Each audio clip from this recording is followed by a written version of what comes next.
પાકિસ્તાનના અટેકના ડેરી કોર્ટમાં school van પર ફાયરિંગનો મામલો સામે આવ્યો છે. તો અજાણ્યા વ્યક્તિના આ હુમલામાં 2 બાળકોના મોત નીપજ્યા છે, જ્યારે 5 બાળકો ઇજાગ્રસ્ત થયા હોવાના અહેવાલ છે.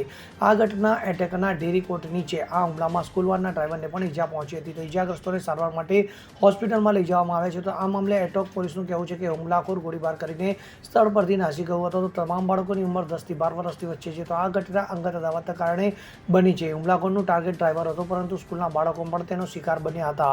આ મામલે આરોપીઓ વિરુદ્ધ કેસ નોંધવામાં આવ્યો છે, જે બાદ પોલીસે આરોપીઓની ધરપકડ શરૂ કરી છે. Bureau report CN24 news. હવે જુઓ દેશ દુનિયાની તમામ ખબરો તમારી આંગળીના ટેરવે. ઉઠાવો મોબાઈલ અને Google Play Store પરથી ડાઉનલોડ કરો અમારી CN24 ન્યૂઝ મોબાઈલ એપ.